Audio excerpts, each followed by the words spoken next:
Mr. Producer forgot to forgot to push the live button. I think Mr. Producer has been drinking too much eggnog behind the scenes. That's why it wasn't showing up, because I kept looking for. It's like, why isn't it showing up? Why isn't it showing up? And it wasn't showing up. It was like, it's just not going to do it. So Mr. Producer is drinking the eggnog, everybody, and so we'll give him this pass, because it wasn't, because I was kept looking at my Facebook. It's like, where is it? Where is it? So I could hurry up and change the privacy. It wasn't showing it. And the reason it wasn't showing it, because someone's drinking eggnog over there. I'll tell you what, in the studio. That's what. He and Miss Wilma are drinking too much eggnog. I'll have to tell Miss Wilma about this one. She's gonna love this. She's gonna love this. So, all right, let me open this up for everybody. I wish I could change that permanently so I don't have to keep doing this over and over and over. But anyway, yeah, that's annoying, because I've changed it a million times on Facebook. For some reason, it's not. It's just showing a little lock, which means that only a few of my friends can watch it on Facebook. I've already changed the preferences a million times. But anyway, they keep doing what they're going to do. What are you going to do? Well, everybody, welcome to the presentation. Yeah, I tell you, what a Friday. What a Friday already. So I'm Bishop James Long. If you want to, a couple things. First of all, go to the sponsors, our producers. They are kgradb.com.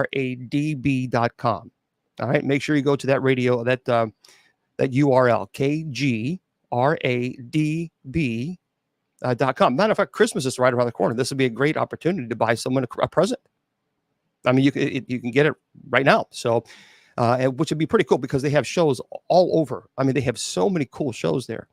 And this show airs there as well, plus other pretty amazing shows. So, but don't forget to put Bishop as your promo code, because if you put Bishop as your promo code, then what you're going to have is you will have 30% off your subscription. And that's always a beautiful thing. So kgradb.com, put Bishop as your promo code. Don't forget. Now, if you want to go to my website, that's pretty simple at bishopjameslong.com. All right, bishopjameslong, LONG.com. And you can go there. We do have an online store there, so you can, if you want to purchase whatever items, it's fine. bishopjameslong, LONG.com. And then finally, the church's website. The church's website is usocc.org. That's it, usocc.org. So there we go. Now Mr. Producer can go back to drinking his eggnog. And doing his wonderful. We'll have to talk to him, but we'll have to harass him about this one. We'll have to make sure we harass him. All right, everybody. Happy Friday to you guys. Happy Friday. What a busy day. It has been just what I don't know about you guys. It's usually like this before Christmas anyway. But I mean, really. Well, thank you very much, Jax. It's just so much going on.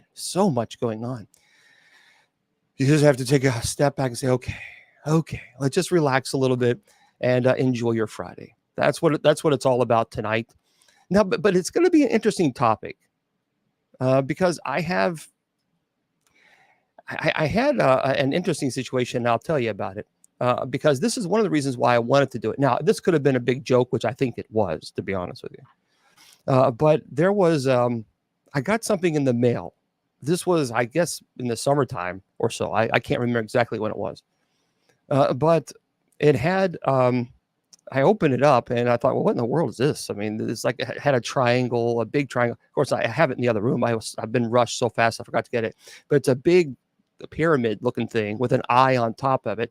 And it had like the sun was radiating it behind it. So it was a big, like a pen you put it on your, like a lapel. It's a big one.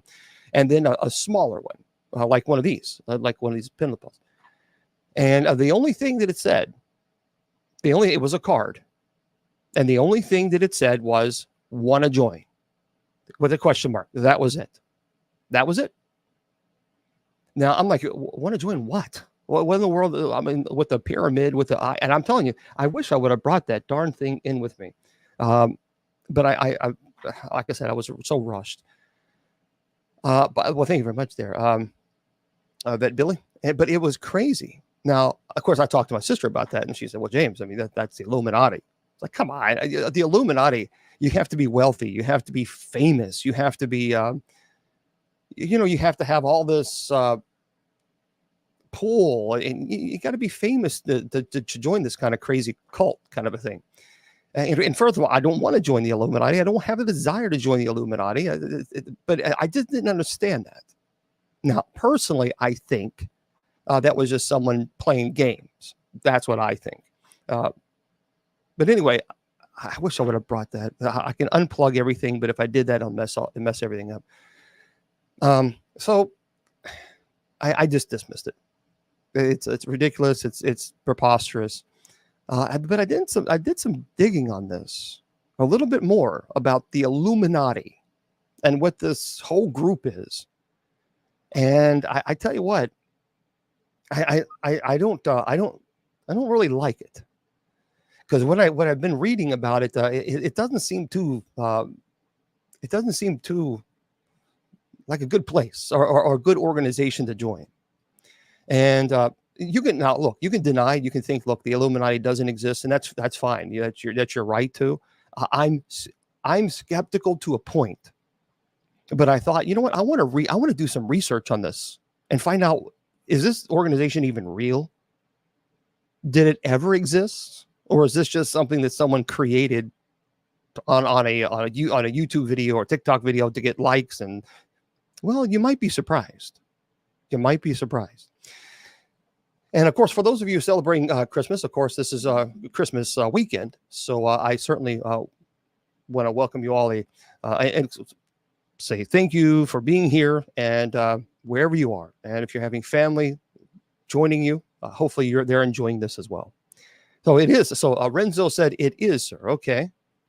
So here's the questions, guys. I'm not going to get into your questions about other topics until 8 p.m. Eastern Standard Time. Tonight, this hour, we're talking about the Illuminati. That's how I do the presentation. I do a presentation, a topic, and then at 8 p.m. Eastern Standard Time, if you have any other questions about any other topic, we'll address them. But this is Paranormal Fridays. So we really do try to keep Paranormal Fridays to the paranormal.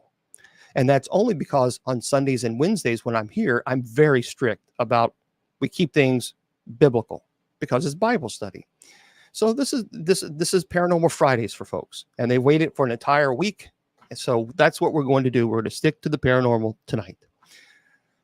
So let's delve in to a topic that has captured the imagination of a lot of people, maybe some of you, the Illuminati. I don't know. It's a concept that has sparked numerous conspiracies and a lot of theories, captivating the minds of individuals across the globe. So throughout the first hour or 45 minutes or so, we're going to explore the origins of this organization that's called the Illuminati, and perhaps maybe their alleged activities. But I think really we have to ask ourselves whether they really truly exist in our world today, or is this just a great big huge conspiracy theory cover-up? Seriously, I mean, we have to be fair. Is this just a great big nonsensical, ridiculous argument? But do you put up a Christmas tree? Of course I do. Yeah. But tonight I decided to have this background. And normally I have like a scary moon behind me and, that kind of stuff, which is fine. But I think, as we get closer to Christmas, I think this is fine. All right. So to understand the essence of the Illuminati, we have to journey back to the Bavarian region of Germany in the late 18th century. Now, for those of you who are on TikTok, here's what I'm going to do. I'm only going to allow the people who subscribe to chat with me on the first hour. The reason is because they're subscribing to the channel. So it's their opportunity to interact with me, because otherwise sometimes it scrolls so fast I can't see the comments. So it gives them the opportunity to ask specific questions about the topic. And I'll turn the chat back on at 8 p.m. Eastern Standard. All right. So we're going to go back to the Bavarian region of Germany in the 18th century. So believe it or not, the Illuminati was established on May 1st, 1776 by Adam Weishaupt, I believe. It's the Order of the Illuminati. aimed to promote enlightenment and rationality in a society clouded by ignorance and superstition. So Adam Weishaupt's vision sought to create a secret society that would challenge oppressive systems within church and government, advocating for personal freedom and education.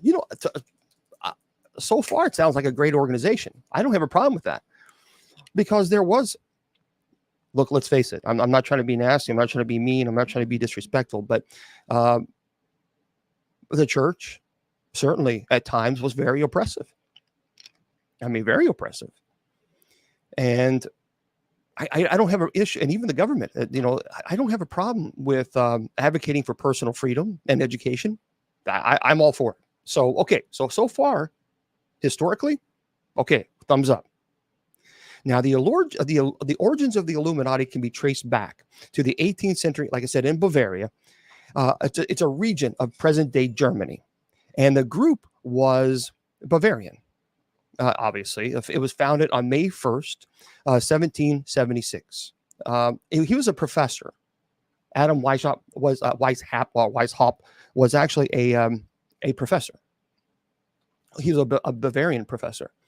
So Weishaupt was a professor of law and theology at the university there, and he was heavily influenced by the Enlightenment movement, which emphasized reason, rationality, and the pursuit of knowledge. See, I can get behind something like that. So how did we get from that, how it was created and what it was created for, to what we have today?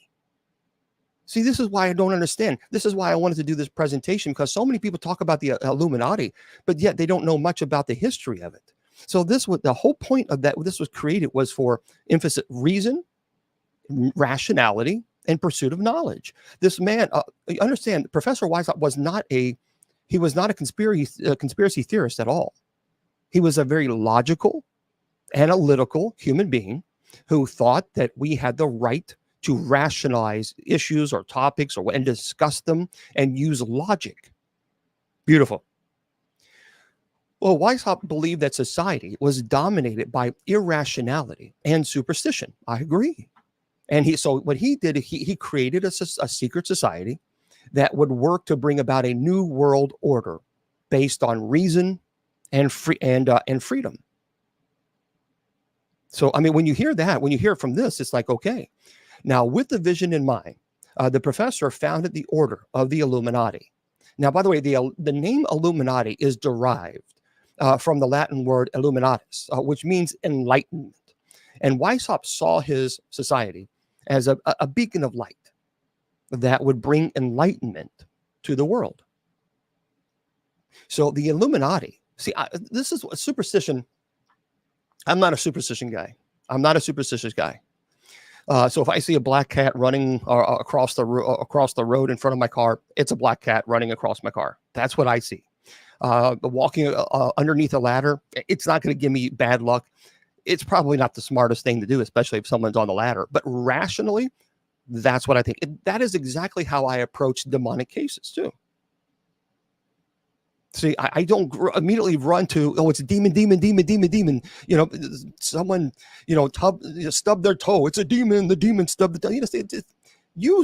We have forgotten how to think in this society, and to me, that's terrible.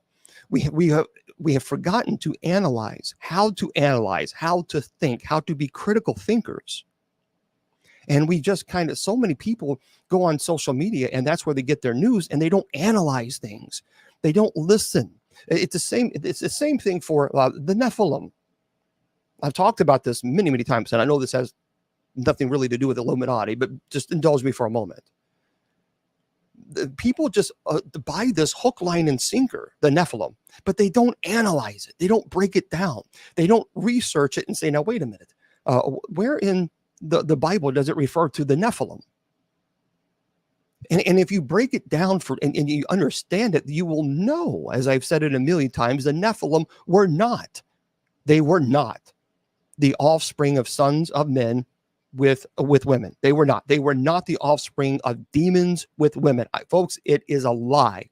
It is a lie to sell documentaries. It is a lie to sell movies. It is a lie to sell books. It is a lie. And the reason is because through analytical thinking, based on the Illuminati's original purpose of creation, was to analyze. Because as I've said a million times, Genesis 6, chapter 4 says, the Nephilim existed before and after the sons of God had relations with women. So therefore, the Nephilim could not have been the offspring of demons and women. See, this is what I'm thinking. We've forgotten to think. And furthermore, if you look at the Septuagint, you know in the Greek translation, Nephilim, if you just do some digging, it means fierce warriors. It does not mean giants. It does not mean, again, this is all to create sensationalism. So when I approach a case, I analyze it and I break it down bits by bits by bits. So you say that that TV was thrown across the room, unless I see it with my own eyes.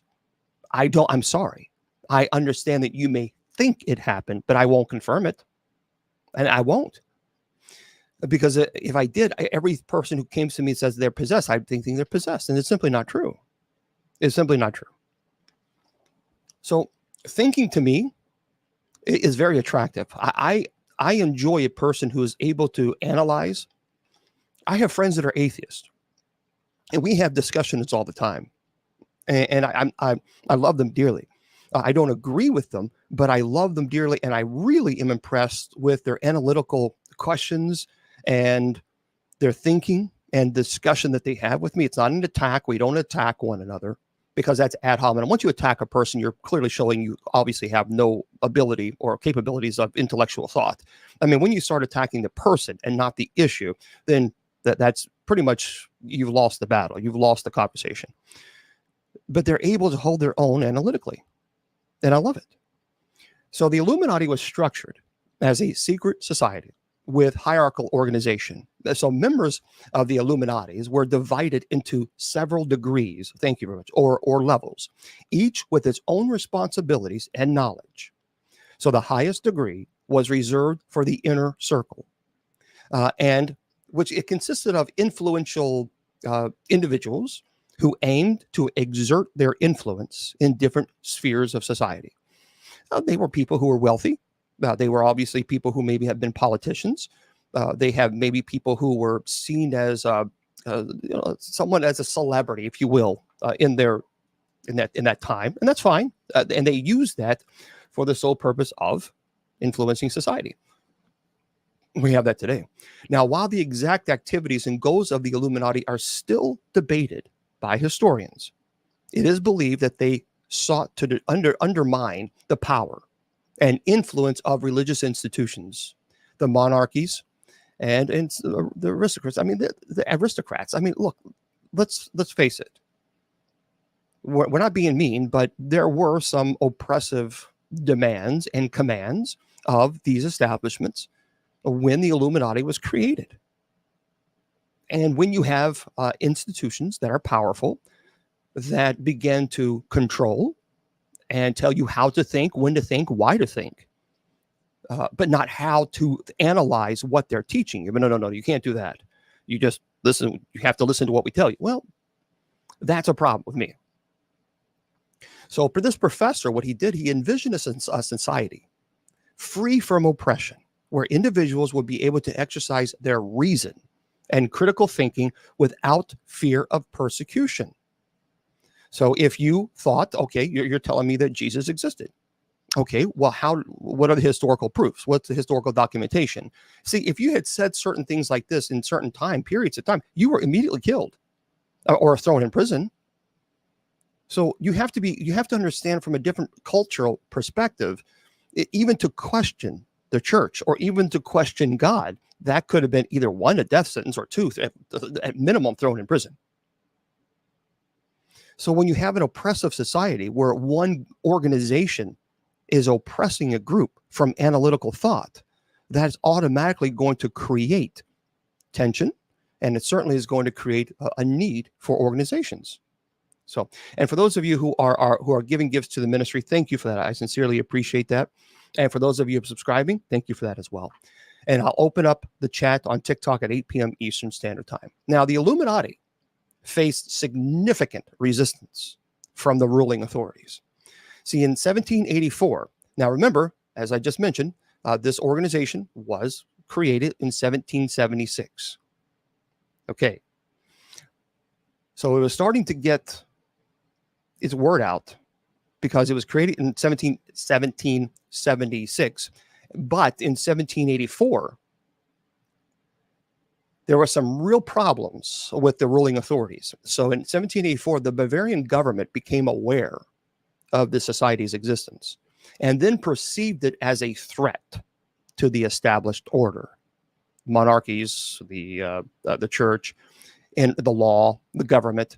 In their response, they actually outlawed the Illuminati, and they launched a crackdown, which led to disbandment to the group.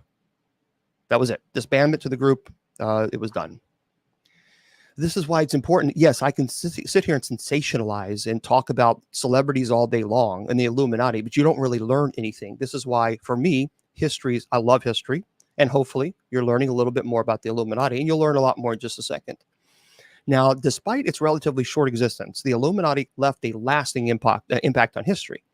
The society's ideas influenced various subsequent revolutionary movements. Did you know the Illuminati's ideas were actually very influenced the French Revolution? And yeah, conspiracy theories about its continued existence and influence have persisted even to this day. So, hello, everybody. So over time, here's what the Illuminati became entangled in a web of rumors and speculation. Many have actually accused them of controlling world events, manipulating governments, establishing a new world order. And these claims, however, are largely based on conspiracy theories that lack really substantial evidence. Now, I know some of you are going to say, now, wait a minute, Bishop Long, there are people that are throwing up this sign and covering their eyes and all this other stuff. We'll talk about that. I get it. I understand it. But I wonder how many of those celebrities are doing this conspiracy and holding up this. I wonder how many of them are doing that to get buzz. In other words, to get talked about, to get people discussing them. You know, there's in I guess publicity in the public world, in the entertainment world, as the old saying goes, there's no such thing as bad publicity. So a lot of these celebrities will do these things for the sole purpose that they know that people are going to immediately run to social media, start typing it up, and then get that free press.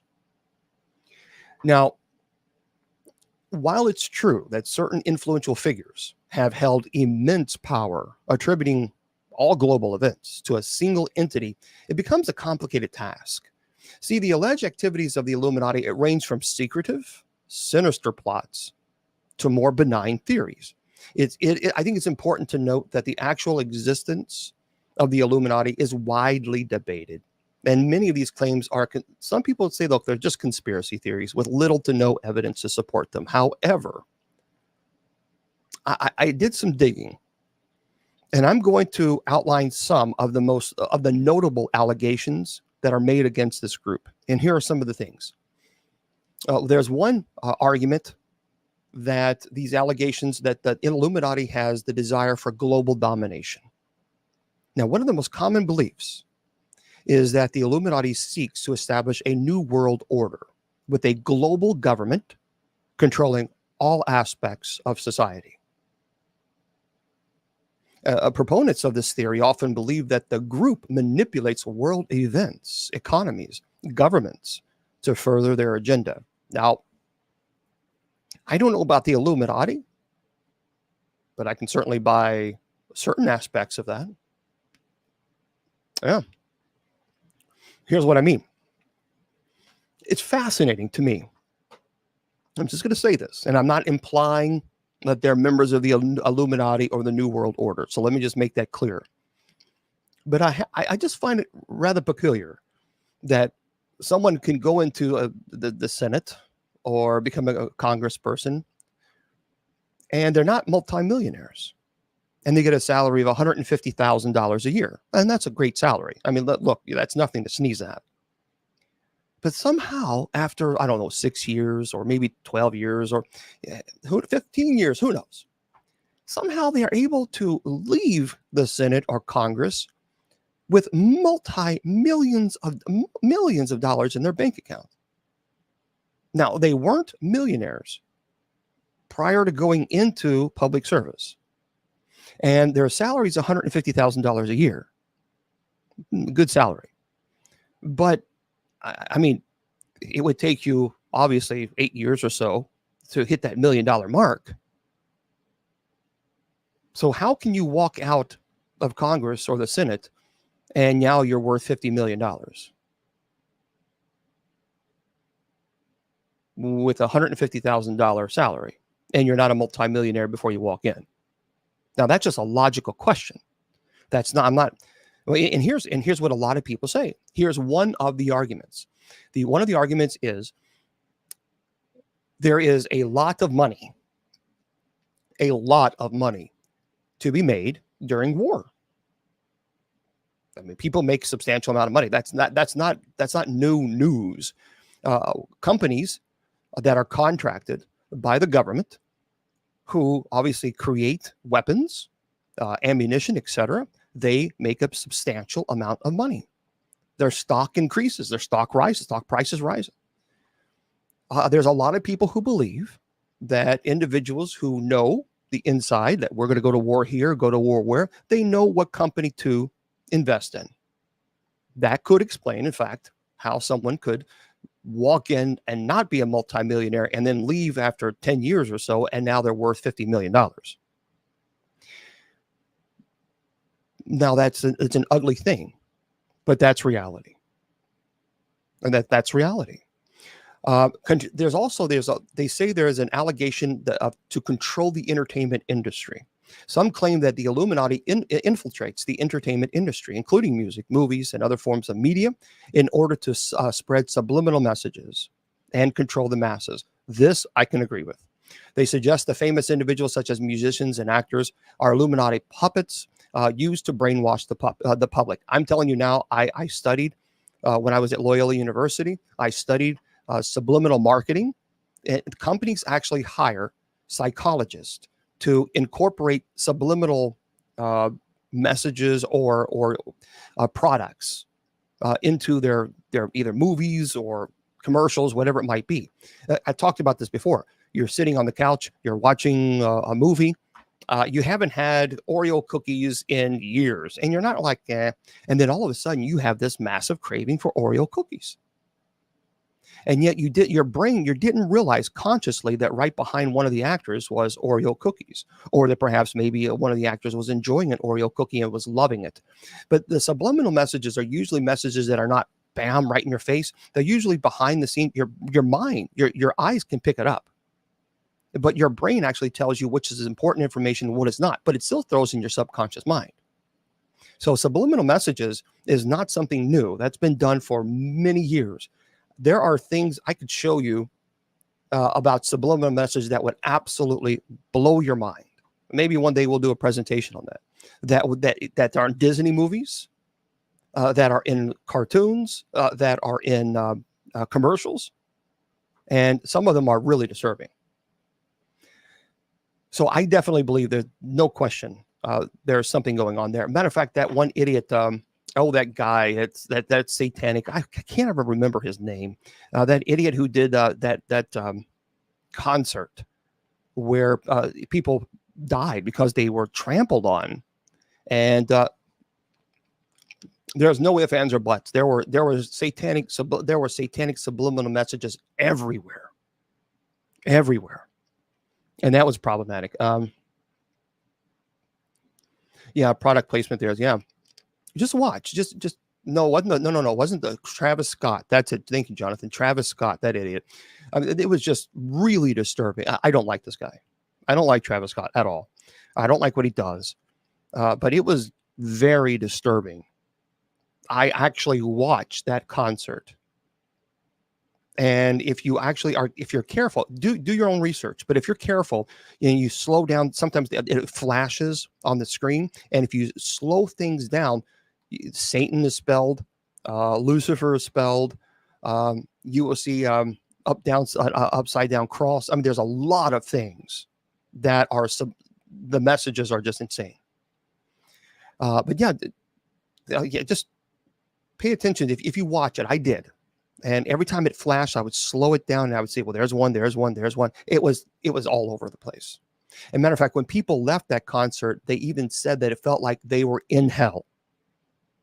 Well, that wasn't done by accident. That was purposeful. Also, there's a lot of theories out there about symbolism and rituals. So the Illuminati is often associated with symbolism. For example, such as the all-seeing eye, or even the pyramid. So conspiracy theories suggest that these symbols are used to communicate allegiances and control. Some theories also involve secret rituals and ceremonies that supposedly these members engage in. But you know what I'm talking about, where they put this eye, and they put it over their eye, or they cover their eye. This is, again, a lot of entertainers do this, and they're fully aware that that is an Illuminati sign. They're fully aware of that. Now, are they in the Illuminati? I don't know. But they certainly create a buzz. They certainly create the chatter. As I mentioned, the manipulation of world events. So again, allegedly, the Illuminati is responsible for orchestrating major historical events such as wars, economic crisis, all further, to further their own goals. There is some conspiracy theorists. They say the Illuminati controls global financial institutions. And I don't want to say conspiracy theorists because it almost labels them, because I think there's some pretty solid argument that there's something going on behind the scenes. I can buy that. Like central banks, multinational corporations to manipulate global economies. And we see this now. I mean, globalization and dominance in especially large companies happens today. And I think that's wrong, because then they have a complete monopoly. So and that eliminates competition. So I think it's important to reiterate that these claims, again, they're speculative, but many people are absolutely convinced they exist and this happens. So the question that people ask is, what about today? I'm curious. Let's do this. If someone on TikTok, could you please do me a favor and pose a question? Do you believe the Illuminati exist today? And I'm just curious about what the poll would say. And for those of you on Facebook, YouTube, and Twitter, and KGRADB Radio, just put yes or no. Do you believe the Illuminati actually exist today? Now, we'll talk about what they do, but I'm just curious about how many of you actually believe that they do. So, okay, Angela says yes, and hopefully we'll be able to do a poll there on TikTok. Jonathan says yes. Okay, Laura on TikTok says yes. Monsar say yep. Okay, Kimberly says yes. Wow. Abby, that's all confusing. So there's quite a few of you already saying yes. Okay, Candy is saying yes. Judy Ann says yes. Wow, this is interesting. Whiskey Patriot says absolutely.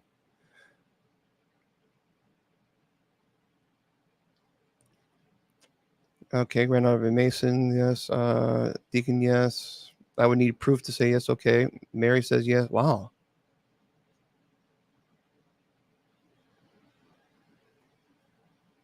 So there's quite a few of you that's saying absolutely you believe this.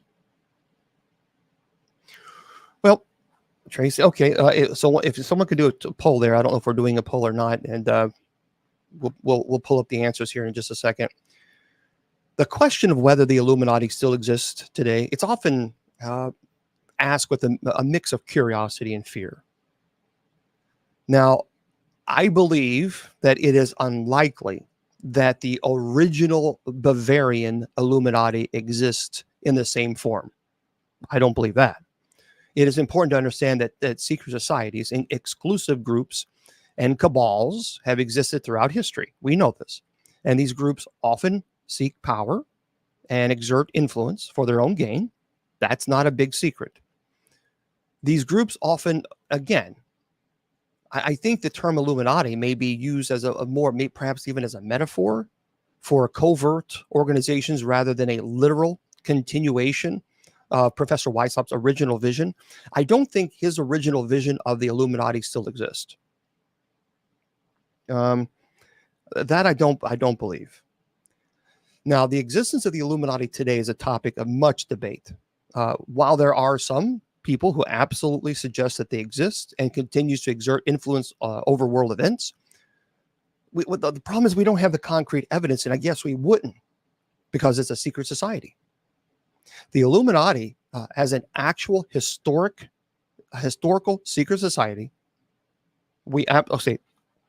Okay, good. So we have 6 votes. So 83% on TikTok says yes, and almost 17% said no. Wow. Okay, now it was officially disbanded, as I mentioned, in the 18th century. It was created in 1776 in Bavaria. The group faced suppression. There was just too much suppression, and they were afraid. And since then, there have been various groups and individuals who claim to be descendants or ancestors of the original Illuminati and continue its actual mission. Some people believe that the Illuminati infiltrated power institutions. A lot of people believe they infiltrated governments and corporations. Now, and of course, many people refer to that as a New World Order. But I think we have to approach that with skepticism because there's not a whole lot of proof that we have showing it. Now, we know that historically they existed, but there is no credible evidence right now that shows that they exist in the way that we understand it or think that they do. I don't believe that it exists as it used to for its original intent. I think you have to approach the Illuminati and their alleged presence today with caution. See, conspiracy theorists can have a detrimental impact on society, often leading to distrust and even division. And it's healthy to question authority and seek the truth, but we got to do it responsibly. And conspiracy theories have always been part of human history, and some of them are fun. But with the advent of the internet and social media, they both gain popularity and influence. And there are some conspiracy theories may seem harmless and even entertaining, and that's fine. They pose, but there are some that pose very serious dangers to society, and we have to be careful because some of these conspiracy theories, matter of fact, the Pizzagate. Remember we talked about that the other day. The Pizzagate, where it was all over social media, where this one pizzeria, remember I talked about this one pizzeria allegedly had a basement, and that these famous people would go down to these basements and do terrible things to try to get younger and all this other stuff. Well, this is where it becomes dangerous, because someone showed up at that pizza restaurant with, I believe, what was an M16. Now, that's not a joke. See, when you go online and well, this is kind of funny. The conspiracy theory of Godzilla versus King Kong or whatever it might be. The Godzilla exists. That's one thing. But when you start creating a conspiracy theory of AR-15, when you start creating a conspiracy theory that this one particular restaurant has a basement and they're doing terrible things, and someone actually shows up with an AR-15, that is unbelievably irresponsible. Because we have to be careful about what we do and what we say, because some people may not be in their right state of mind. And I remember that. I remember that huge conspiracy. It caused a lot of chaos. The pizzeria, by the way, it doesn't have a basement. There's no basement there. And people say, well, I don't believe that's a conspiracy. Again, you know what? Take the tinfoil hat off. There's no basement in that place. this was just created to get likes, to get views, and to make a buck. That's just the way it was. So, like that Pizzagate, conspiracy theories often thrive on creating us versus them mentality. That's how they work. They tend to target groups or institutions, labeling them as the enemy or responsible for some grand plot. And that leads to the creation of echo chambers and the deepening of divisions within society. And such divisions can be harmful. They can hinder social progress by preventing open dialogue. Also, conspiracy theories typically question the motives and actions of reputable institutions. And we got to be careful with that. Like scientific research organizations, while it's healthy, a healthy skepticism is good. Widespread belief in baseless conspiracy theory, it erodes public trust. And it can be very frightening to some people.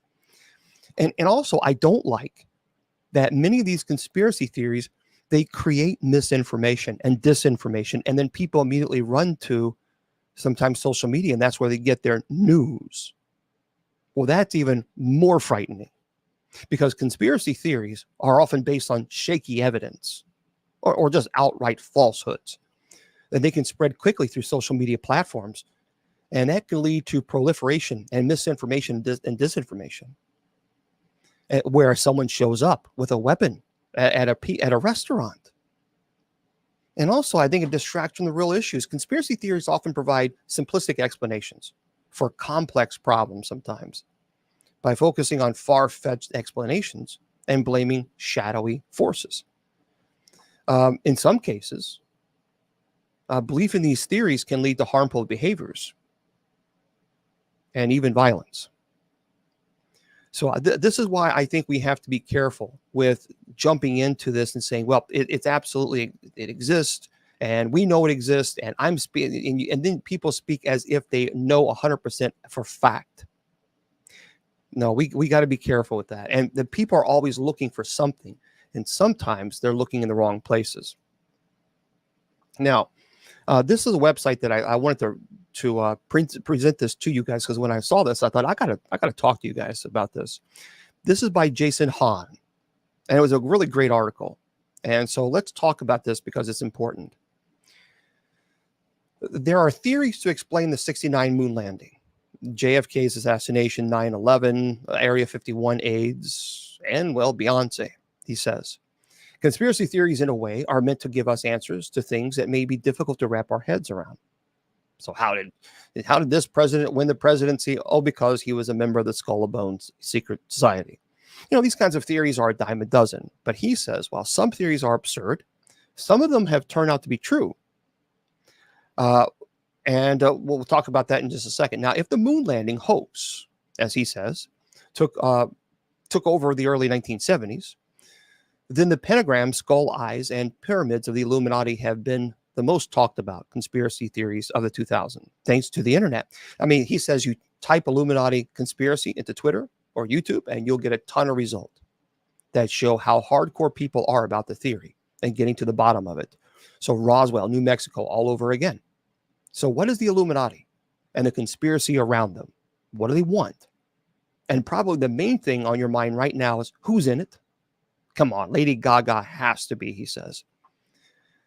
Now, continuing the article, he says, it's all complicated. And when you take into account most of what's been said about the Illuminati, there are a lot of moving parts that stretch many, many years. Now, as you might expect, not all that's been said about them is verifiable, but there's some truth behind the group as a whole, which I talked about goes back centuries. And again, I'll open up chat to everybody at the top of the hour. So let's continue. So are the Illuminati real, he says? Well, yeah, he says they were, at least. We talked about how they were created in 1776, and we talked about who founded them, and he gives information. So what happened to the group after the ban? So remember, in 1784, the government came down on them, disbanded. And because the Order of the Illuminati got so big at its peak, other splinter groups formed. And those groups came to an end. People throughout the following decades and into the next centuries would take it upon themselves to create Illuminati-linked groups. The offshoots include the Ordo Templi Orientis that founded the Theodore Roos, or tried to make a successor of the Illuminati in 1880. The Illuminati Order in 1988. Orden Illuminati in 1995, but none of these groups held the power over society that conspiracists claim the modern Illuminati have today. So then why do we hear so much about them today? Well, the author continues, today's interest in the Illuminati has lasted because some believe the group continued long after the ban on the secret societies. Now, over the course of the next centuries, it is thought that the Illuminati have courted the world's biggest players in politics, industry, media, and entertainment. And this was spurred on by popularity of writers' conspiracy theories like Austin Burial and Nesta Helen Webster and William Guy, etc., who believe the Illuminati are still in operation. So Robert Anton Wilson's Illuminatus trilogy and Dan Brown's Book of Angels and Demons helped popularize the group. Angels and Demons was made into a movie starring Tom Hanks and follows his character as he solves the Illuminati a puzzle while trying to find an assassin who's working for the group. So here's what the author says. What does the modern Illuminati want to do? The same thing they try to do every night. The brain voice, they try to take over the world. But seriously, that's it. It's like Weishaupt's original plan, but on steroids. According to theorists, the Illuminati have been conspiring to establish a new world order that would set up a single government to control the planet.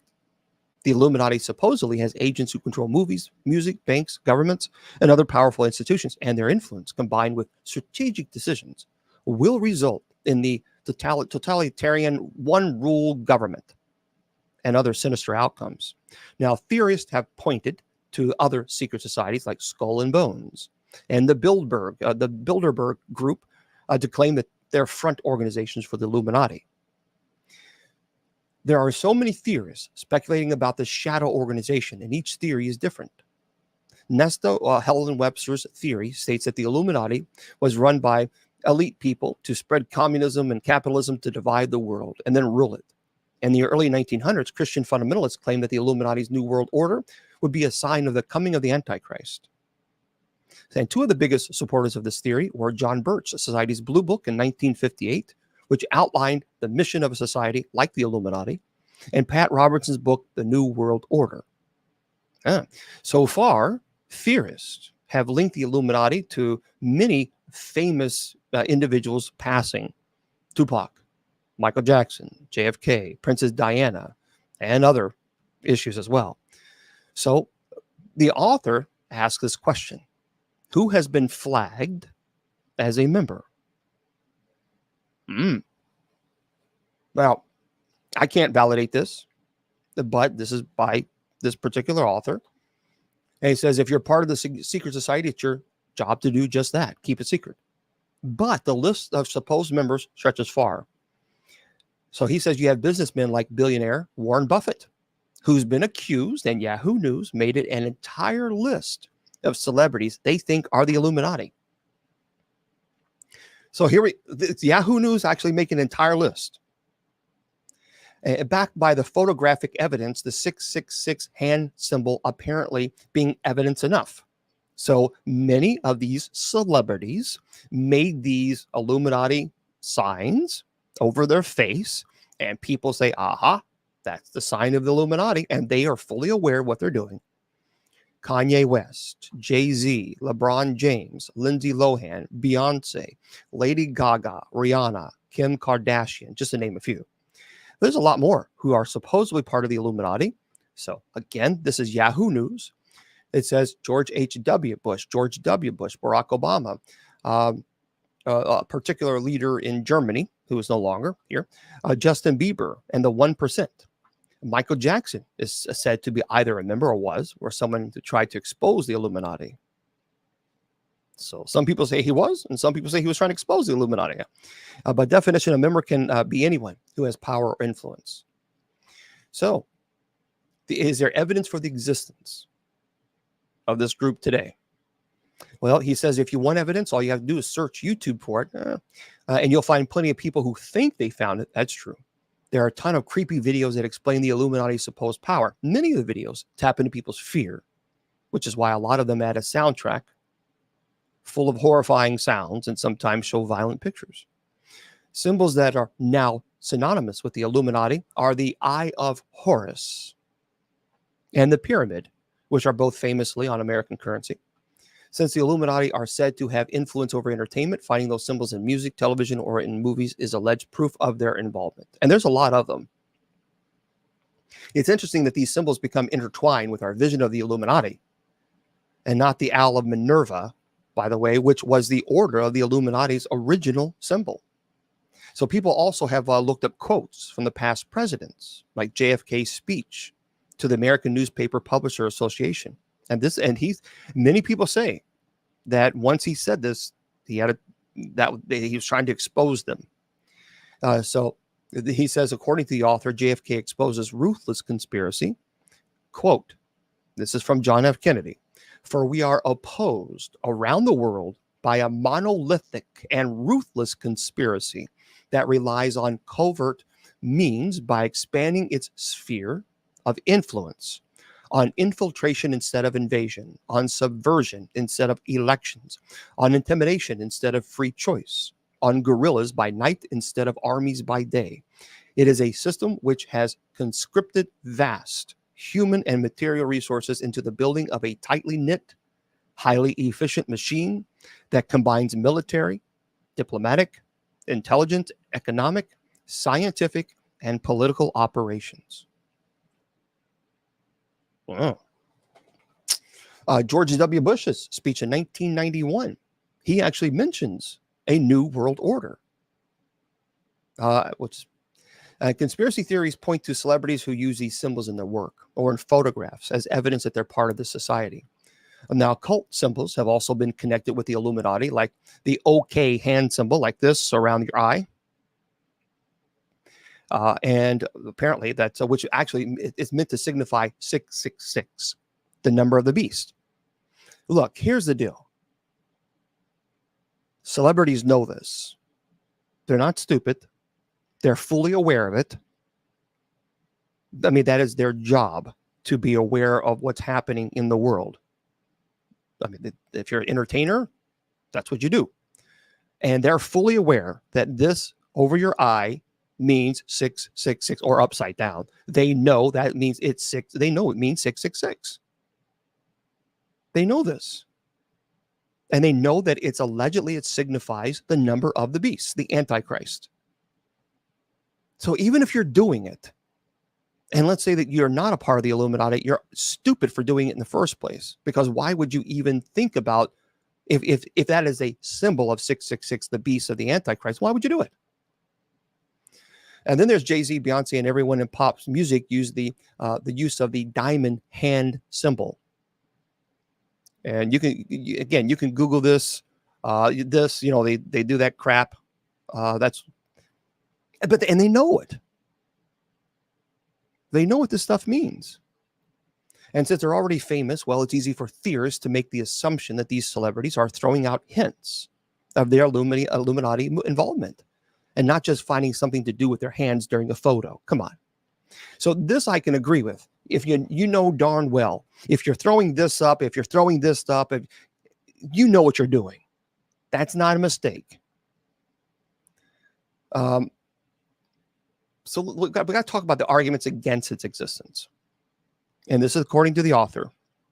He says proof when it comes to disproving the existence of a modern godlike Illuminati comes from the lack of hard evidence for its even existence. With so many versions of what the Illuminati could be, satanic, Masonic, atheist, reptilian, theorists can't even agree on who they are or what they are.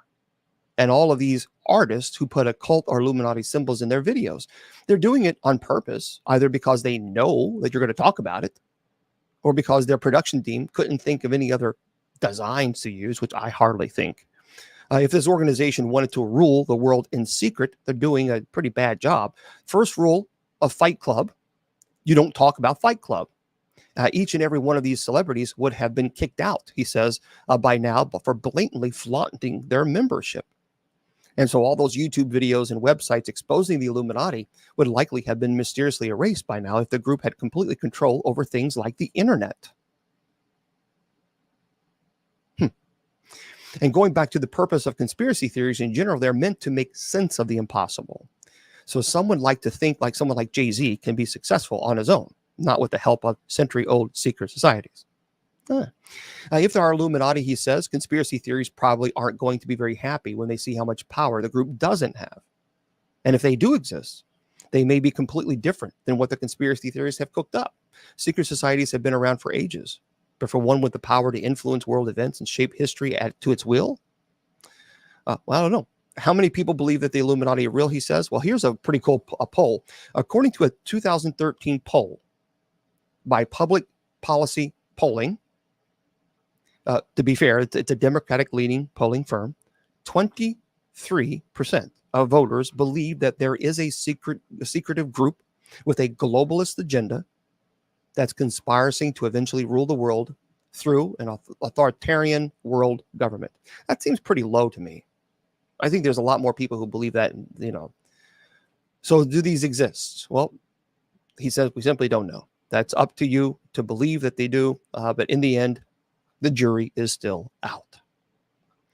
All right, so let's get into some of your comments, because I would really love to know what do you think. I've opened the comments up to everybody now on TikTok, and thank you for being here. By the way, I appreciate all of you guys being here and spending your Friday with us.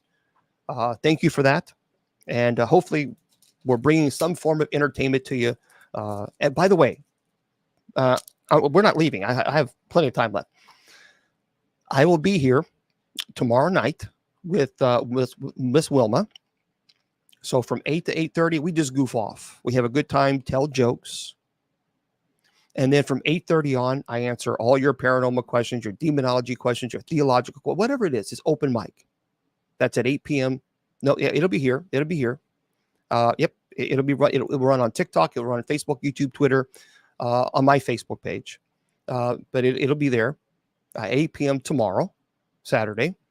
And then Sunday, we have Bible study. Okay, and that's at 8 p.m. As well, Eastern Standard Time. So I will be here Sunday night. I'm aware that it's Christmas Eve, but a lot of people ask me if I would be willing to do Bible study, because many people don't have families and they just don't want to be alone on Christmas Eve. So I will be here this Sunday at 8 p.m. Eastern Standard Time for Bible study. Okay, so that is the schedule coming up this weekend, and there we go. Yeah, and there's a lot of people who are not a fan of Pope Francis, but I don't know. In music, Illuminati means witchcraft. In there is music to use demons to influence. I'm telling you, there's no question.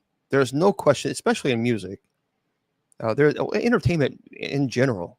I think we have seen a lot of evidence of subliminal messages and of evil, which I'm obviously not a fan of, because being an exorcist, you wouldn't want to be.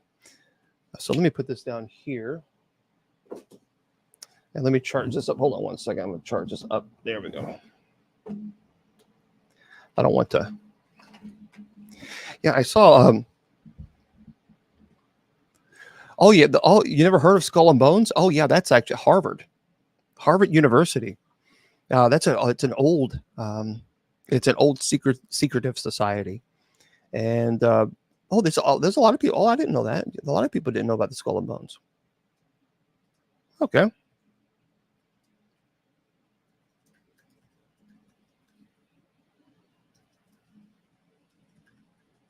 Yep. The Nephilim thing. Yeah, I will in just a second. The Skull and Bones. Well, actually, no, Robert. Actually, no. The last pope. It's not Pope Francis. The alleged proclamation, if you will, is supposed to be a pope whose name is Peter the Roman, and he is supposed to be the last pope. I believe that's by one of the Nostradamus or another. But Peter the Roman. What's interesting is there is a Peter. Who is obviously Roman Catholic, and he is a cardinal. So that could be pretty interesting. But yeah, it's Peter the Roman. But Skull and Bones, for those of you who don't know, Yeah, the Skull and Bones it still exists today. It's a secret society. It was founded in 1832 at Yale. I'm sorry, I said Harvard. It's at Yale University. It's known officially as the Order of Skull and Bones. With much of its activities and membership, it remains very secretive. But here's a little bit of history about this. It was founded in 1832 by William Russell, and I believe some guy named something Taft. I forgot his first name. There was a few other folks who did it, and it was one of the oldest and the most mysterious secret societies in the United States. Now, Skull and Bones is exclusive to Yale, Yale University seniors only. And each year, 15 new members known as Bonesmen are selected from the junior class. And so prominent families and influential individuals, including politicians, business leaders, academics, have been a part of the secretive group. So the rituals of the Skull and Bones is known for it's known for its secretive rituals and initiation ceremonies. The ceremonies are said to involve elaborate symbols, secret chants, and the identification of new members with unique nicknames. Now, the society has its own building on Yale's campus called the Tomb, Tomb. And you can look this up. This does exist. This windowless structure serves as the gathering place for members, and where they hold meetings, they engage in various activities. The interior of the tomb is said to be filled with bones, skulls, and other macabre decorations. Many influential individuals have been members of the Skull and Bones. And for example, members of George H.W. Bush, George W. Bush, William Howard Taft, even support Supreme Court justices, business tycoons. So, yeah, these have been around for quite some time, and we just simply don't know, obviously, all the details. But they actually do exist.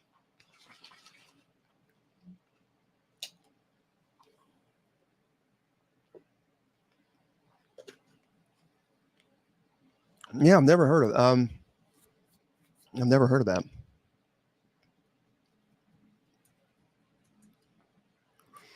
I don't really get a whole I don't get a whole lot of belief into some of these. I mean, it's famous psychic predictions, and I'm just not a big fan of some of the things because it some of them are so vague.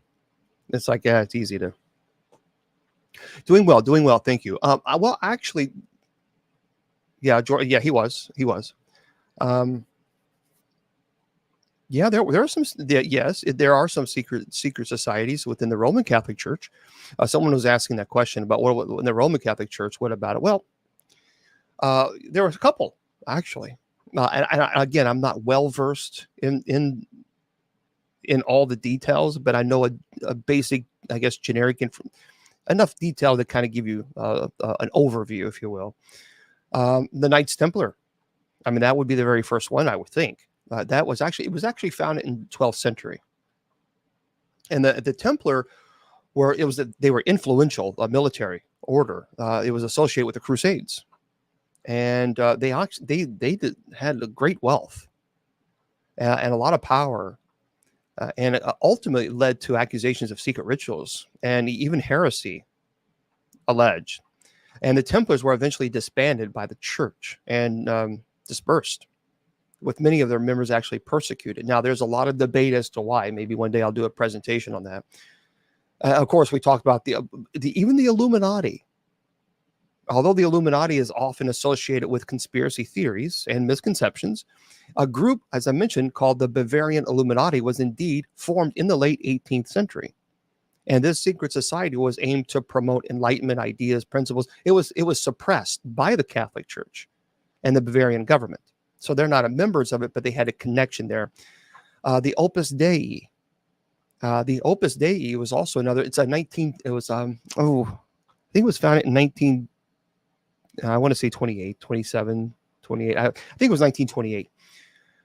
It's the Catholic lay organization. It emphasizes the role of ordinary people in sanctifying their everyday lives. While it's not strictly a secret society per se, it's been the subject of speculation and criticism due to its secretive nature and its selectiveness in membership. And there's a lot of debate on whether or not members of the Opus Dei would actually punish themselves, whip themselves. It was many theorists out there argue that it was pretty aggressive. So, yeah, we'll have to do that. Well, no. The Jesuits. Now you're picking on my folks there. See, I studied with the Jesuits at Loyola University in Chicago, and they're beautiful people, beautiful, wonderful thinkers. My time, I was blessed to study there and receive my associate and bachelor degrees. So it was it was a very, very, very special time. Yep. Yeah, I was at Angels and Demons as well. Yeah, Jesuits, I think, of course, I also study with the Benedictines. So it's interesting how you have the combination of the Jesuits, which are free thinkers and they're analytical, they're philosophers, and then you study with the Benedictines, which I studied with the Benedictines also at a Benedictine monastery and seminary. And so they're very structured, organized, by the book, so it's, but also brilliant thinkers as well. Yep. If you have a question, go ahead and, yeah, any baptized person can baptize their child or another individual. All right. So any other questions? Well, I do because I've studied for a long, long time. But remember, it's Paranormal Friday. Tomorrow, if you have a theological question, I'll be happy to answer it. If you have a question that's really on your mind and you want me to answer it, I will. But to be fair to the people who wait an entire week, I try to keep everything on the paranormal related on Fridays. Okay. Magical poltergeist? I've never heard of a magical poltergeist.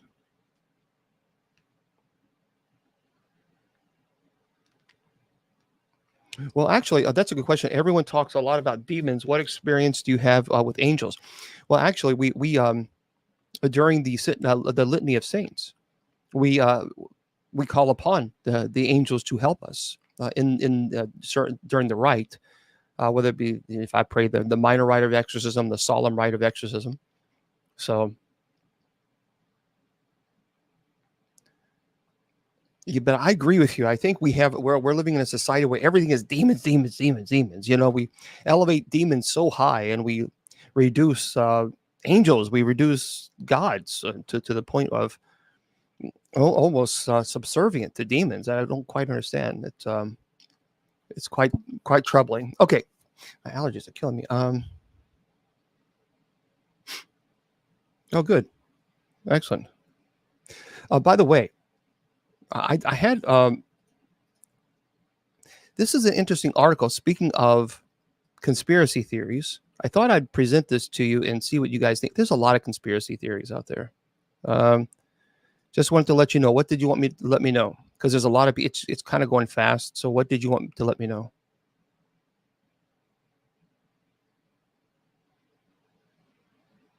I don't see anything about you saying. I don't know. People in Mexico say they believe the devil walks the streets. I think the devil walks everywhere. Yep, I believe that your guardian angels can absolutely be spirit guides. I did a skit on magical poltergeist demons. I think you have me confused with someone else. Yeah, Brenda, I'm not really for sure what you mean. I think you're confusing me with someone else. You did a skit on magical poltergeist demons? I have no idea what you're referring to. You'll have to explain. Well, have I ever seen an angel? I mean, I've never seen an angel that is actually described in Scripture. It was on your TikTok. Not a skit. I did a duet. On poltergeist. Well, poltergeist actually, it's not magical. Poltergeist is energy. There's nothing magical about poltergeist. Poltergeist is more of I think of it as more of physics than I do of magical. I don't think of magical at all. Poltergeist. Now, people getting confused. That's a good, this is good. People get confused with activity that is summoned by demons to cause interaction or problems with other people. Now, that's not magical poltergeist. That is actually demonic. So there's a big difference between. So let me explain this, because that's a good. I'm glad you mentioned this.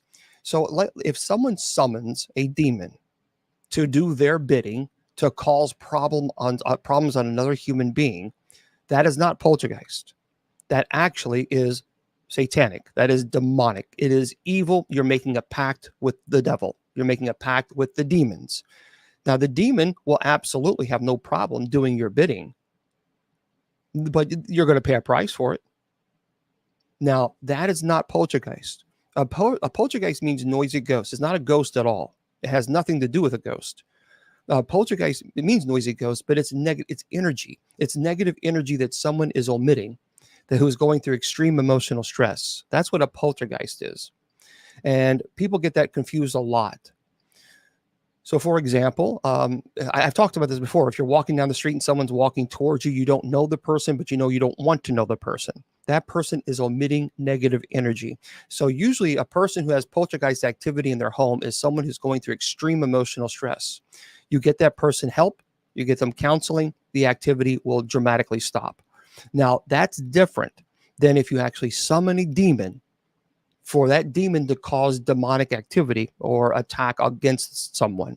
That's what we're referring to as a curse. That's not poltergeist. Poltergeist has no intellect. There's no intellect with the poltergeist. It's simply negative energy. That's it. There's no intent. There's no intellect. There's no goal. The purpose is just simply for someone is causing that activity to occur. That is very, very different than a demonic, actually, because with the demonic, you have intent behind the action. Okay, so there's a big difference between. So hopefully that answers the question. Okay, this is it's summoning. That's right. That's when you summon. You're summoning a demonic for the sole purpose of causing problems with a person or an individual. A lot of people do this. With jinns, but a lot of people do this also with the Lesser Key of Solomon, because they go online, they read the Lesser Key of Solomon, they read these conspiracy theories, watch these conspiracy where people say, oh yeah, you can, Solomon summoned demons and then had control over them because Solomon allegedly had the demonic sigil, the symbol of the demon. And that as long as you have this sigil of the demon, then you can control the demon according to these websites, which are absolutely incorrect. This is 100% false. Anyone who says that to you, they have no training in demonology. None. They have no business even teaching about demonology, let alone talking about it, because it's absolutely 100% incorrect. Now, can you summon them? Certainly, because it's all about the intent. But just because you have the sigil of the demon, that doesn't mean that demon is going to be controlled and manipulated by you. Because what you don't realize is you're being controlled and manipulated by the demon the whole time. And see, people think that if someone does something to you and you get angry and you want revenge, and you're going to summon a demon for the sole purpose of causing a problem with another human being, well, they think that they have control. Well, I'm going to get even. I'm going to get even. No. See, the demon is playing on your emotions and they're toying with you. They know exactly what you want. They feed on that hate. They feed on that disgust that you have toward. That's why it's important to forgive. So they feed on that. And then you get tempted to do something you shouldn't do. And you think that you're getting even with that person. But in fact, what you've just done is made a pact with the devil. That's blasphemy. You've committed a mortal sin. A big, big no. So, no, okay. First of all, let me make this clear. There's a lot of people talking about curses. There's a problem that look. I refuse to be anybody's victim. Absolutely refuse. Now, when I did Exorcism Live on the Travel Channel, when I went to the Exorcist house, the actual house in St. Louis, and all it was a home blessing. I performed the minor rite of exorcism. That was it.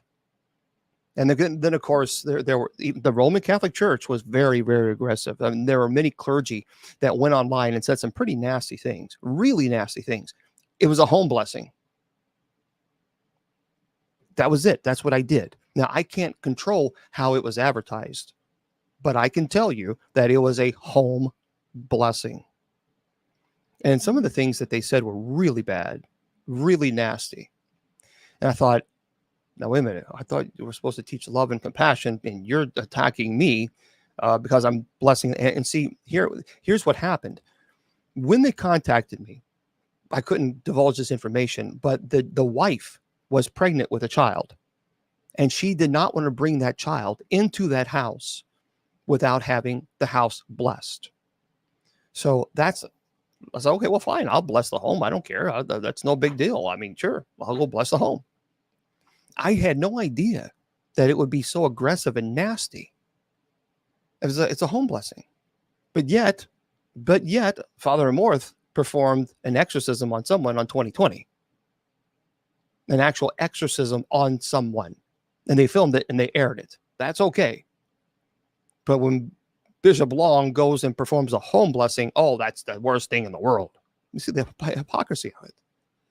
And so what happened is, because they were doing this and because it got so big, we were in the trailer, and then you got kind of go down the road a little bit, down the hill to the house, and the police had to show up because they were satanic people. And don't tell me that Satanists don't worship Satan. It's Satan. That's a big fat lie. That's absolutely incorrect. There were Satanists there who were self-proclaimed Satanists, and they were calling upon Satan and Lucifer, and the same thing, and every other demon. They were putting my name. They were writing my name on the on the ground and putting curses and all this other stuff, summoning these demons to attack me. They were doing this live. Wow, and this was a live presentation. This was a live show, so they were up on the hill, death to Bishop Long and all this other stupid stuff. And I just thought to myself, you people are so lost. And I refuse to allow their pathetic, shameful, whatever act of nonsense. I refuse to allow them to have any control over my life. So I just simply said, no, I reject any curse that you place on me. In the name of Jesus Christ, I command that those curses be returned to the person who placed them in the first place, because you have ownership of it, not me. So they didn't work, because I did not allow that to have any control over me. So that's what happened.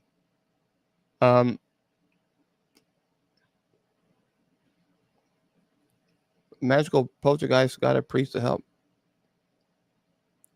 Okay, here's the deal. No. Let me make this clear. You can't come to me and ask me to help somebody. That's not how it works. That's not how it works. That person who's going through it must contact me and ask me to help. I'm not going to show up in someone's house. I'm here to help. I'm super bishop. No, that person has to contact me and say, hey, Bishop Long, can you help us?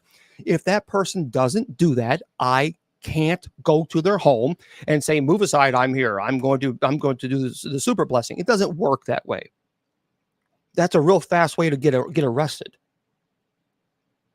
So if anybody wants help, they have to contact me. And yeah, Brenda, I get it. Brenda, and it's upsetting when you want them to get help more than that person. That's what makes it really frustrating. But there are so many people who tell me, oh, Bishop Long, I know somebody who knows somebody who knows somebody who needs help. Well, what do you want me to do about it? I can't look in the crystal ball and figure out what their address is and just show up and I'm super bishop. I'm here to help. They got to contact. That's how it works. They have to reach out to me and say, I need help. If they do not, I will not call them I don't believe in just calling people without their permission, because a lot of people would see that as, I mean, quite honestly, I don't like when people do that to me. But I'm not going to, do these calls, these cold calls, and say, hey, somebody who knows you told me that you need help. No, that's not how it works. Because the person who's going through the difficult times have to be a part of their solution. They can't expect me to come in and wave a magical wand and say, poof, demons be gone, and now everything is beautiful, everything is gone, no problem. They got to work too. And they have to put in the work too. So I'm not going to just cold call somebody and tell them that somebody that they know you and that you have issues and I'm going to fix that. No. They contact me. And that's the way it should go. Okay. Well, what do you mean you're asking me for help? Okay. Here's what you need to do. If you need help, again, folks, people get really angry and ticked off because I don't respond to their emails. Let me show you something. There you go. 16,500 emails in 5 days. I am one person with no staff, and I do this absolutely for free. That's just my email. I have now 17,933 messages on TikTok. Almost 18,000 messages. So for anybody who thinks that I am able to go through all those messages, no, I'm not. Nope. And I'm not going to try. And then people get angry with me because I can't respond to them. Okay, what do you want from me? I mean, seriously, what do you want from me? I do the best I can. I answer as many emails as I can. And that's all I can do. I'm a human being. So here's the deal. If you need help, let me make this very clear, very crystal clear. Do not contact me on TikTok.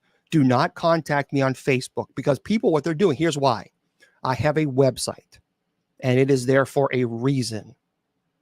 And the reason is if you go to my website and you click on the paranormal link, you go to that link and you fill out the information, the very simple form, and it goes to the Society of St. Benedict. That's organized and owned by our abbot, Father Tommy Golden.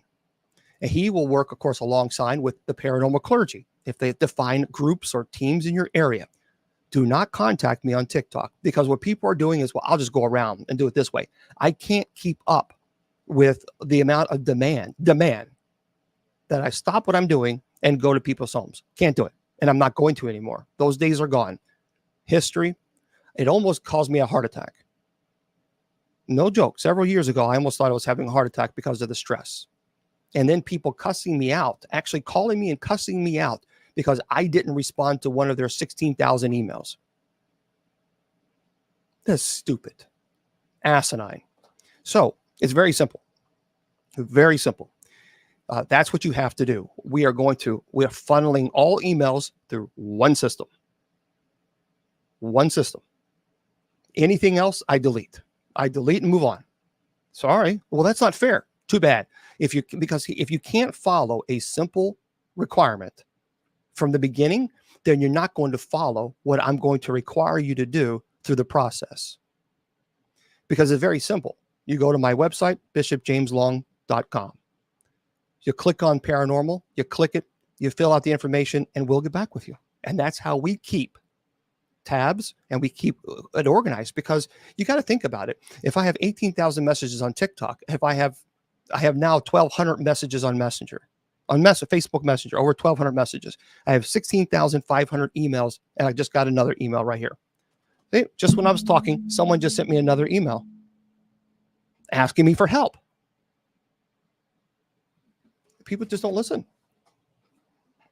I don't get it. So it's got to go to the Society of St. Benedict. That's the way it does. And that's the way it's going to be. That's it. Well, yeah, let me ask, okay. If you believe that you are cursed and you would like a prayer, I'll help you with it. I'll tell you. I don't allow curses to intimidate me, Do you know how many times people have sent me messages saying I've cursed you? Do you know how many satanic messages I get from people calling upon Satan and hailing Satan and all this other ridiculous, idiotic stuff? And they actually send curses to me. And then I send them a message. It didn't work. Kisses and hugs, Bishop Long.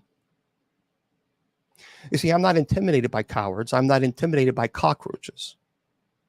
And that's what Satan is. So here is what you need to know. Here's a prayer that it's a good prayer. If you want to pray it, that's fine. My prayer is, Heavenly Father, remove this curse. Done.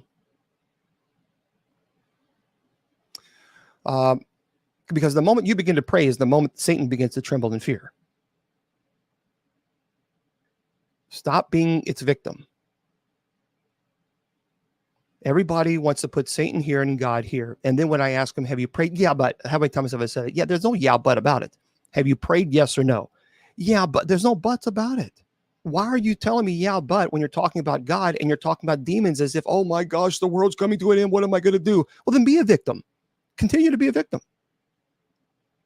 I refuse to be a victim. Now, I do pray for them. I certainly do pray. I didn't say I didn't pray for them, but I'm not going to. I refuse to feed into it. So here's a prayer, a deliverance from a curse. If you want it, you can go back and watch this later on.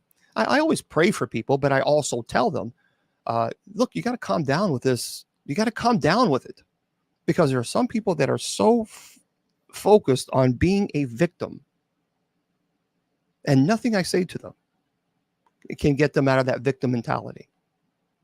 And I don't understand that.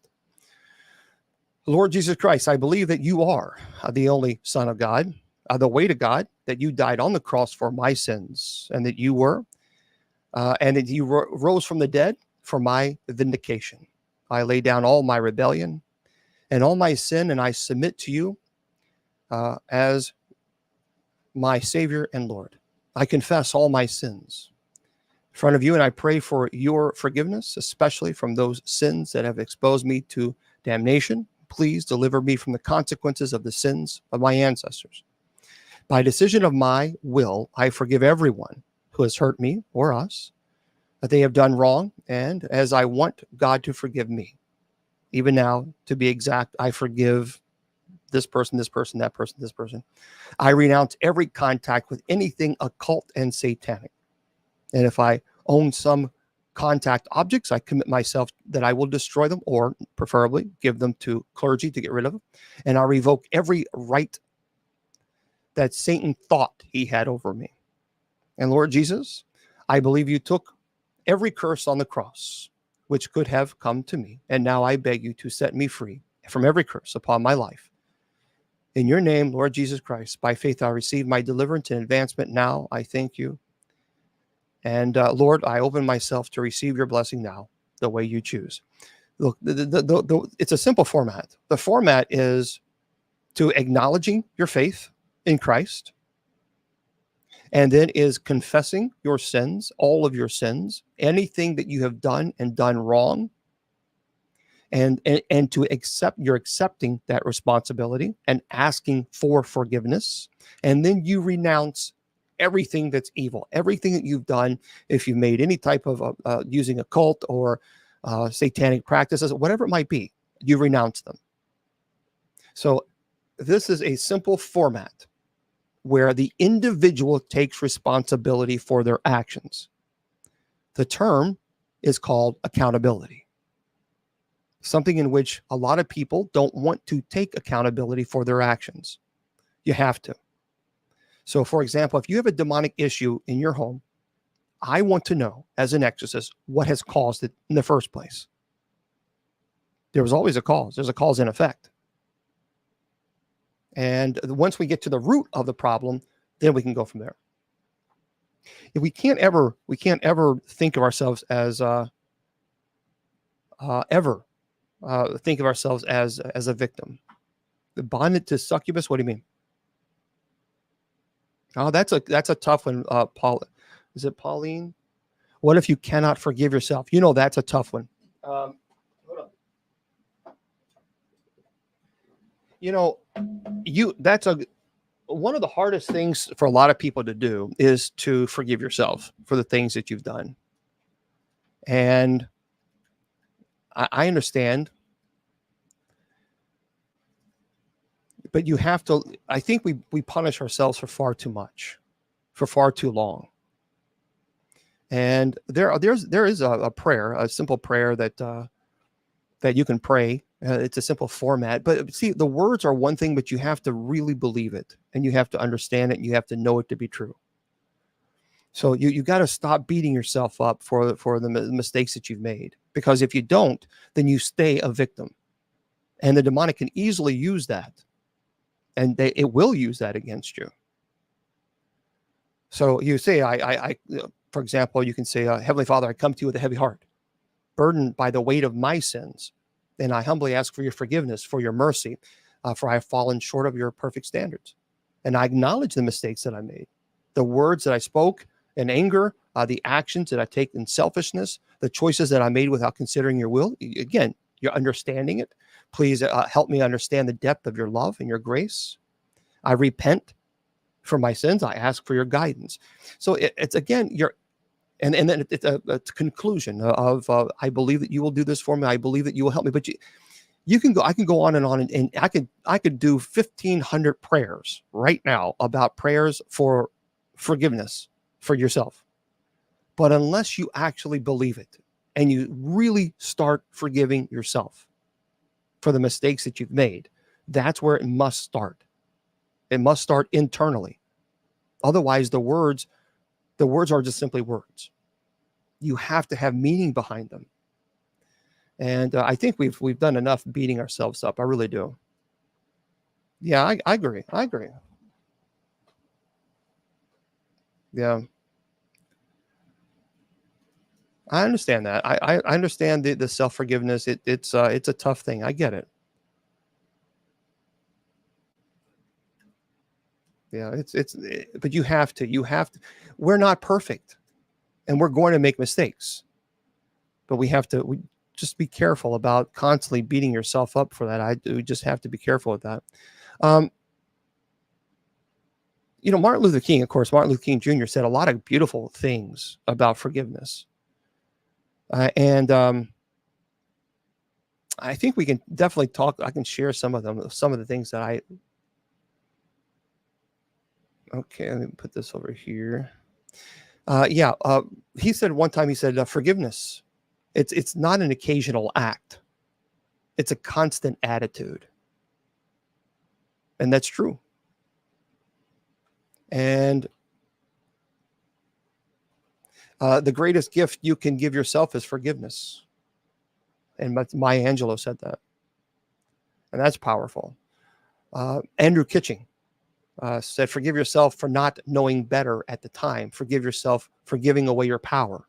Forgive yourself for past behaviors. Forgive yourself for the survival patterns and traits you picked up while enduring trauma. Forgive yourself for being who you needed to be. You just have to be careful about constantly beating yourself up. And you just have to be.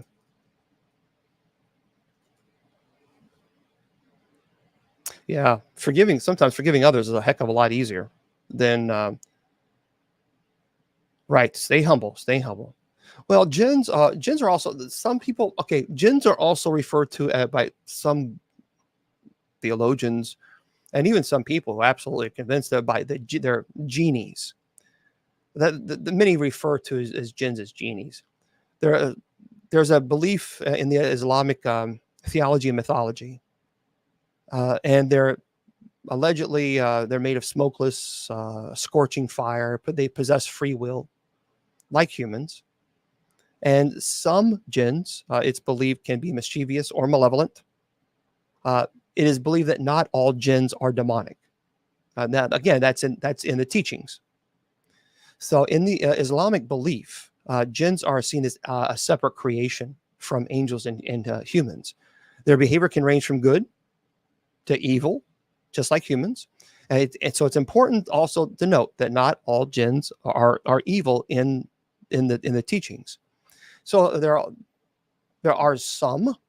It is taught that some jinns are believed to be righteous and obedient to God. So it just depends on when you're talking to whom you're speaking with, because depending on the theologian, some will argue say all jinns are evil, but in the actual teaching of jinns, not all jinns are evil. Now you can disagree. You can say, well, I think all jinns are evil. That's fine. That's your belief. But I'm just teaching what is taught. Yep, you can. You can, Christy.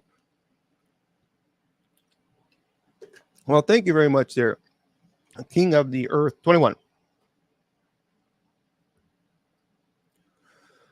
Okay. How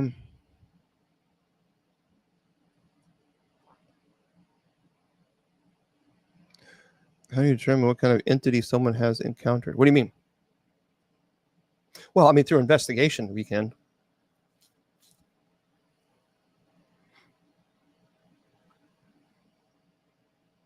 Yeah. I mean, we oh, I've already talked about the book of Enoch. We've discussed. Will you read my book? I can certainly. What's your book about, Cindy? No, no. God will never forgive Satan. Satan has already been judged.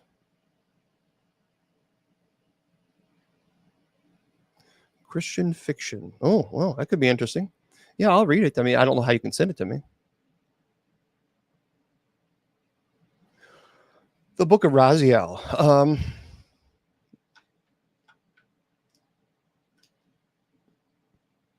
Yeah, the book of Raziel, also known, it's a, I believe it's certainly a significant text in the field of Jewish mysticism.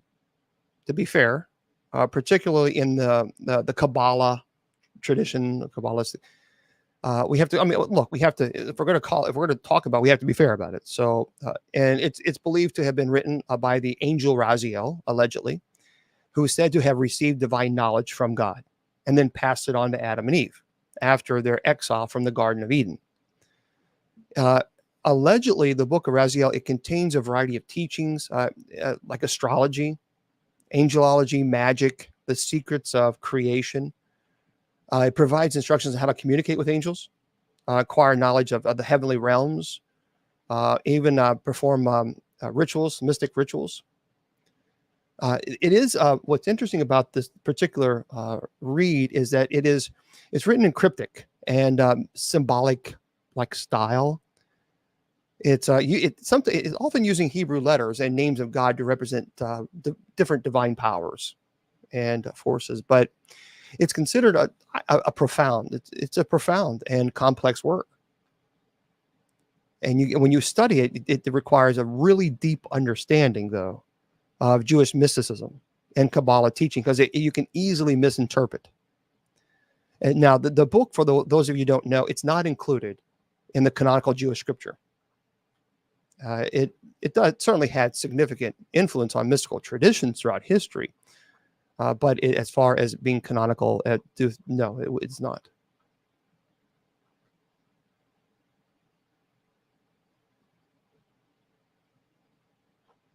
No, again, I think I read it. I'm familiar with it, but I would disagree with certain things. Yeah, I'm not a fan. Again, we can have a disagreement, but no, I disagree with that. I mean, it's quite clear.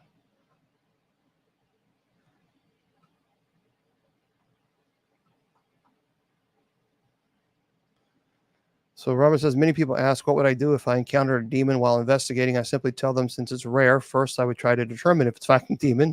Then I would still try to make contact, get evidence, like any other entity, because in my heart, they can't harm me. Well, see, here's the problem. Here's the issue there, Robert, with the logic.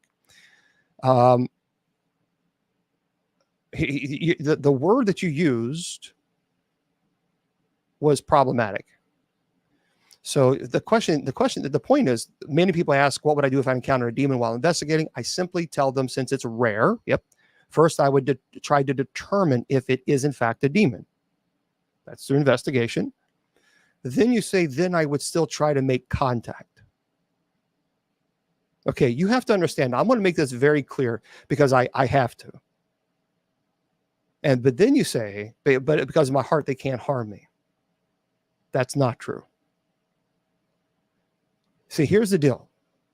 The moment you go into a location that's known to have demonic activity, and the very moment you say, is there anyone here? Can you do something? Can you push me? Can you touch me? Can you use my energy to communicate? Can you whatever?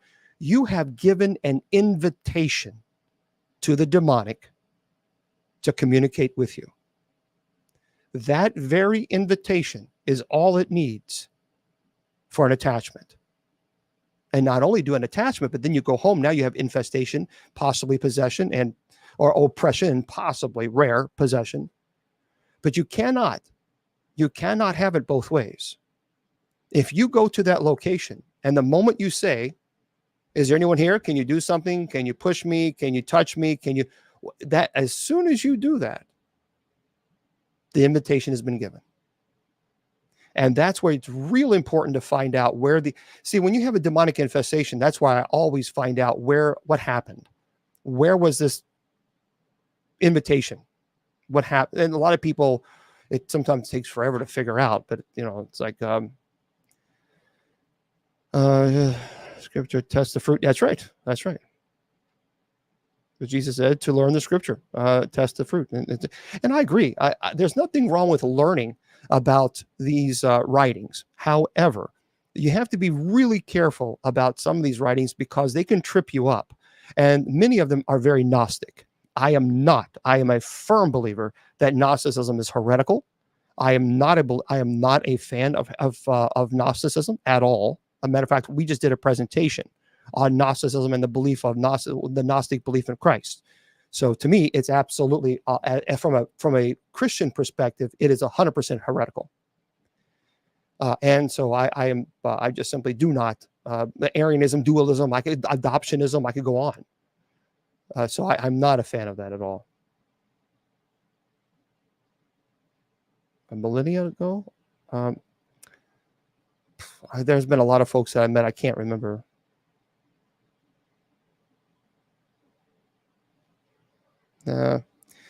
See, this Gnostic belief, no. And there's a lot of things that people are saying that Jesus did this and Jesus did that, and Jesus, and it's simply there's a lot of people going on social media and saying these things that are simply theologically and historically inaccurate. And no matter how, I guess, good the intent, I think it's a disservice because then people think, oh, goodness gracious. For example, Jesus must have been married. Because it was, we have proof that he was married. No, they don't. That is a bunch of crock. That is absolutely ridiculous. It is idiotic. It is historically inaccurate.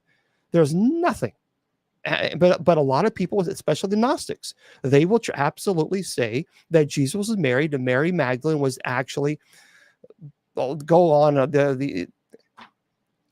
had children, and she was the true ark.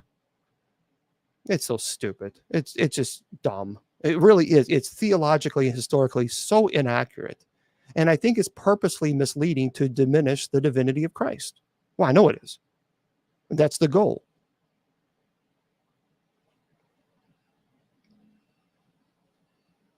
Yeah, we're not going to have conversations. No. We're not going to do that. There's not going to be misinformation.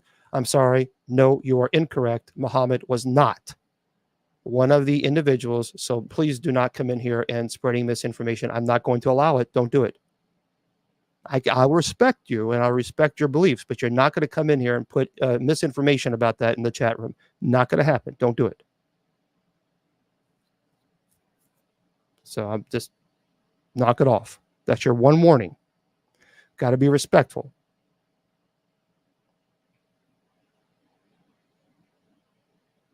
Yeah, you're right. They're an archangel. They're not a part of the Trinity. That's correct.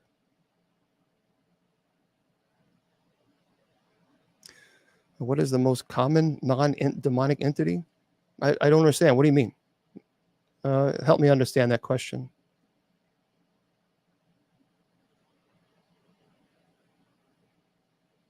What is the most common non-demonic entity? I don't understand.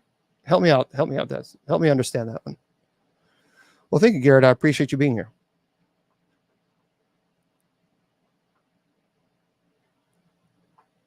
Oh, I see. Okay, so if you're investigating and the entity is not a demon, what could it be? Okay, that's fair. Well, here's the deal. I have not found, from my experience as an investigator, I've been in, 35 years ago was the first time that I actually investigated a location, Waverly Hills. And I've investigated a lot of locations through the years.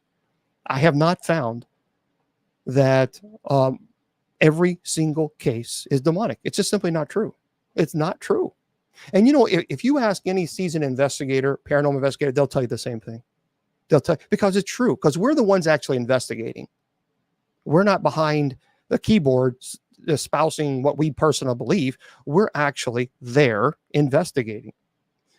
So I will, I got to tell you, who was a king of the earth 21? What was he saying? Yeah, someone was quoting Deuteronomy. He says the passage was mistranslated. Oh, good for you, King of the Earth. So I have not found that they're all demonic. Now, we can debate as what they are. I mean, are they human spirits? We simply don't know. Well, residual energy is actually not, there's nothing intellectual about residual energy at all. As a matter of fact, it's believed that the residual energy, the energy just keeps playing over and over and it's recycled, but there's no intellect. So they have no ability. There's nothing there for them to know that you exist or they exist. It's just energy that repeats itself. That's different than intelligent. So intelligent haunting is, for example, if you have a device and can you make this happen? And it does it. Or EVPs, or it interacts with you. That is so different than residual. So for me, we just simply don't know. And it's an interesting when you're investigating and there is intelligent response, but the activity is not violent at all. And you have your body is not telling you, run away. This is not good. So for an investigator perspective, it's kind of, well, some people say purgatory. You just won TikTok. I just won TikTok. Woohoo! I own TikTok. Someone says. We don't know. It's an interesting debate. Oh yeah, that's right. Silly videos parent. Yeah, you're right.